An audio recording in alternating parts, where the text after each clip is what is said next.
পোস্ত তো অনেক রকম খেয়েছেন। আলু পোস্ত, ঝিঙে পোস্ত, চিংড়ি পোস্ত।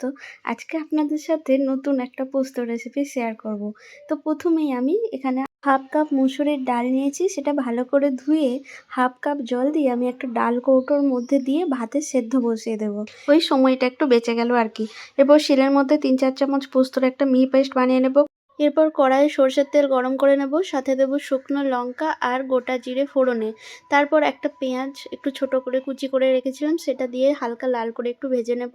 এরপর সেদ্ধ করা ডালটা দিয়ে দেব।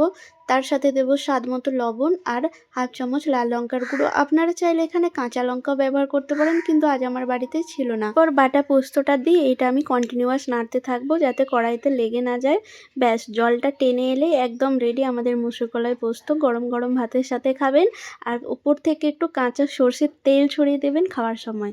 অসাধারণ খেতে লাগে। রেসিপিটা কেমন লাগলো আমাকে কমেন্টে জানাবেন। যদি ভালো লেগে থাকে তাহলে আমার পেজটাকে ফলো করে দিবেন। চলুন গরম গরম ভাতের সাথে খেয়ে নিই। হেভি।